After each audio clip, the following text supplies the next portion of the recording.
Hello नमस्कार दोस्तों, आप सभी का स्वागत है हमारे यूट्यूब चैनल आकाश की पाठशाला में। और मैं हूं आकाश, आप सभी का साथी। आई होप आप सभी स्वस्थ होंगे और अच्छे से अपनी तैयारियां कर रहे होंगे, आपके जो भी अपकमिंग एग्ज़ाम्स आने वाले हैं। चलिए स्टार्ट करते हैं हमारा आज का सेशन। आज का जो सेशन है वो बहुत ही इंपॉर्टेंट होने वाला है उनके लिए जिनका जो एसएससी सीजीएल का एग्ज़ाम है, टियर 1 का एग्ज़ाम है, वो 23 या 24 को पढ़ने वाला है। क्योंकि किस टाइप के क्वेश्चंस आ रहे हैं, क्या उनका डिफ़िकल्टी लेवल है, कितने अटैम्प्ट करना एक गुड अटैम्प्ट माना जाएगा, ये सारी चीज़ें हम इस सेशन में डिस्कस करेंगे।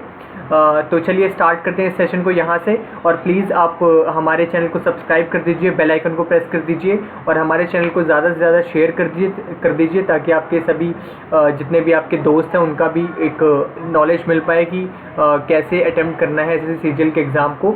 तो फर्स्ट ऑफ ऑल जो हमारे पास 4 सेक्शंस होते हैं। हमारे पास क्वांटिटेटिव एप्टीट्यूड होता है जो अंक गणित पार्ट होता है। उसके अलावा हमारे पास रीजनिंग सेक्शन या जीएस सेक्शन और इंग्लिश सेक्शन, ये 4 सेक्शन होते हैं। तो जिसकी भी preparation up to the mark नहीं है, या मतलब जिनको लगता है कि वो और अच्छे से प्रिपेयर कर सकते थे लेकिन नहीं कर पाए ड्यू टू सम रीज़न, किसी के एसएससी सीपीओ के फिजिकल रहे होंगे, किसी के एसएससी एग्जीक्यूटिव दिल्ली पुलिस के फिजिकल रहे होंगे, और भी कई सारे रीजंस हैं प्रिपरेशन कंप्लीट ना हो पाने के। उनको घबराने की ज़रूरत बिल्कुल भी नहीं है, क्योंकि आप कोशिश कीजिए कि आप अच्छे अटैम्प्ट करें एग्ज़ाम में। सबसे पहले क्वांटिटेटिव एप्टीट्यूड की बात करें।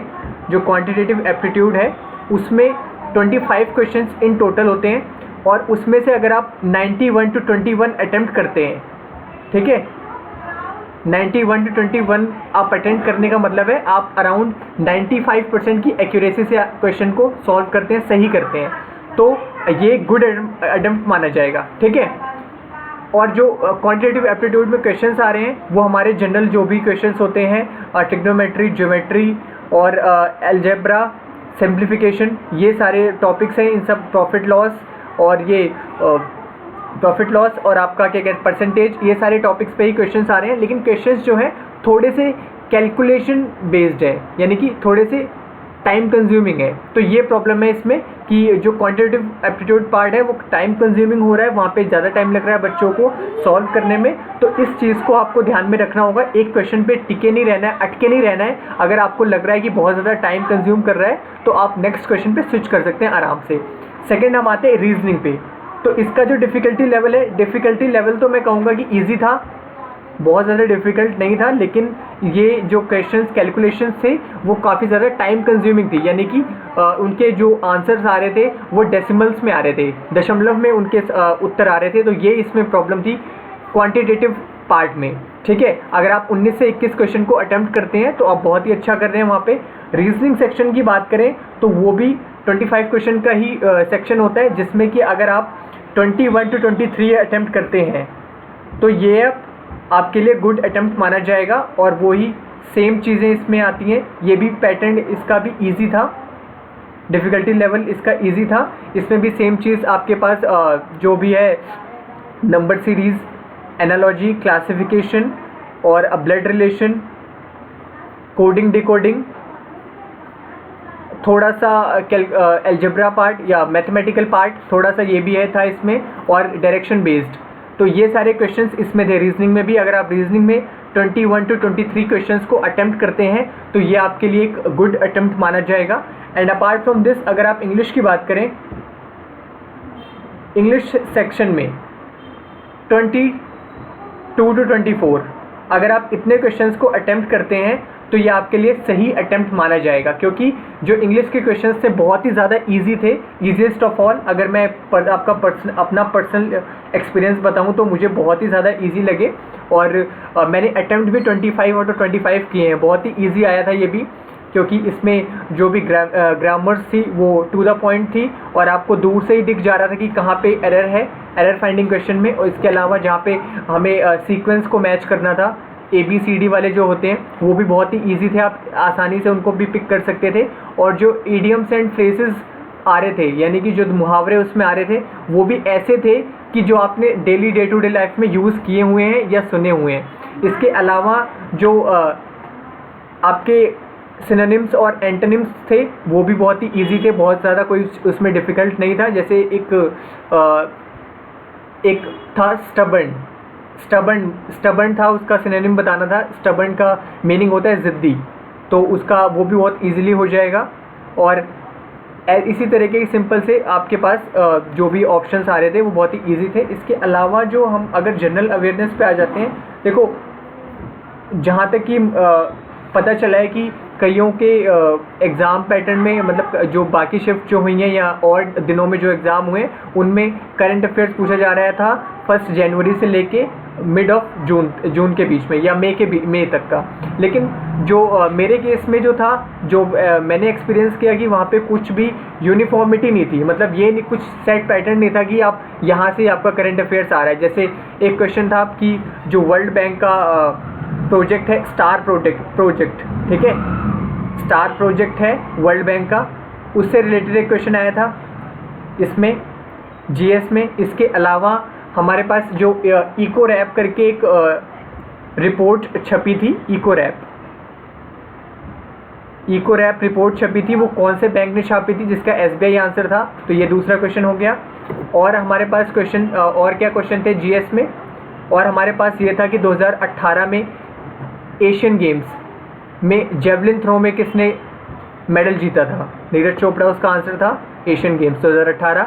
इसके अलावा उन्होंने पूछा था कि टेम्पल से रिलेटेड क्वेश्चन था कि विश्वेश्वरा टेम्पल कर्नाटका के किस डिस्ट्रिक्ट में है, तो ये एक क्वेश्चन था।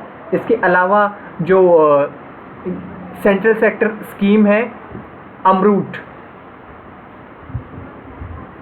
इसकी फुल फॉर्म क्या है ये पूछा था एक क्वेश्चन।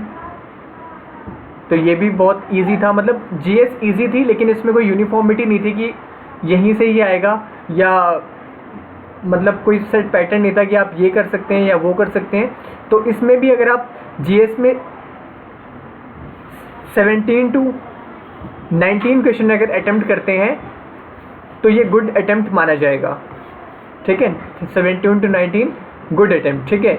ये आपको अगर आप सीजीएल का एग्ज़ाम देने जा रहे हैं तो ये एक्सपेक्ट कर सकते हैं कि आपको 17 to 19 जीएस में अटेम्प्ट करने ही करने हैं। लेकिन इसका मतलब ये नहीं कि आप गलत को भी अटेम्प्ट कर लोगे या तुक्के चला दोगे। तो और बिल्कुल भी ये हिट एंड ट्रायल मेथड को यूज़ नहीं करना है, स्पेशली जीएस में, क्योंकि यहाँ पे बहुत ज़्यादा चांस होते हैं गलतियाँ करने के। और इसके अलावा जो एक और क्वेश्चन मुझे याद आ रहा है, एक क्वेश्चन ये था कि जय हिंद ब्रिज कौन से सिटी में है। जय हिंद ब्रिज जो है वो कोलकाता में है, तो ये क्वेश्चन भी था एक। और इसके अलावा एक फ्लोट फेस्टिवल कौन से सिटी में मनाया जाता है, कौन से स्टेट से रिलेटेड है, सिटी नहीं आया था एग्जैक्टली।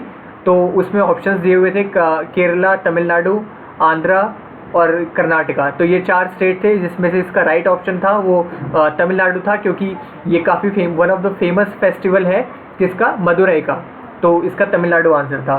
तो ये 6-7 क्वेश्चन थे जीएस के जो कि मुझे याद आ रहे हैं, और इसके अलावा सब बेसिक ही था। लेकिन तो यहाँ से ये पता चलता है कि अगर आप 81 to 83 अगर आप इतने क्वेश्चंस अटेम्प्ट कर पा रहे हैं एसएससी सीजीएल में, तो इसको एक गुड अटेम्प्ट माना जाएगा और आपका एक स्ट्रॉन्ग केस बन सकता है कट ऑफ को क्वालिफाई करने का।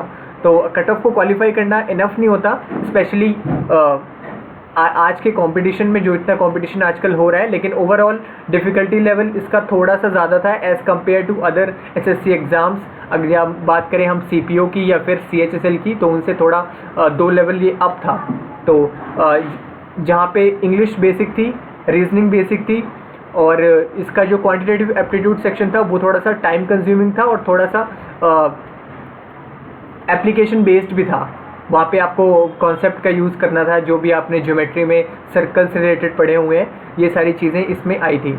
और बाकी जीएस सेक्शन भी मतलब अनप्रिडिक्टेबल था, जिसमें आप उम्मीद करते हैं कि 17 to 18 क्वेश्चन या 19 क्वेश्चन आप अटेम्प्ट कर सकते हैं करेक्टली। तो अगर आप 81 to 83 अटेम्प्ट कर पा रहे हैं तो ये बहुत ही अच्छा आपके लिए टारगेट है, बहुत ही अच्छा स्कोर बन सकता है आपका। बहुत अच्छा तो नहीं, लेकिन आप ठीक कर सकते हैं इसमें। तो इस सेशन में आज के लिए इतना ही। ये 3rd शिफ्ट जो कि 20 अगस्त को पड़ा था, 3rd शिफ्ट में, तो ये था इसका difficulty level easy to moderate कहूँगा मैं पूरे ओवरऑल एग्ज़ाम का। और इसमें अगर 81 to 83 क्वेश्चन आप अटेम्प्ट कर रहे हैं, that is a good attempt, ठीक है। तो इस सेशन को एंड करेंगे, लेकिन इससे पहले ये हमारी फर्स्ट वीडियो है काफ़ी दिनों बाद, क्योंकि मैं थोड़ा सा बिज़ी हो गया था और इस बीच में मेरा दिल्ली पुलिस सब इंस्पेक्टर का वो भी था, SSC CPO का फिज़िकल टेस्ट आ गया था। इस वजह से मैं थोड़ा सा ज़्यादा मेरा शेड्यूल बिजी हो गया था।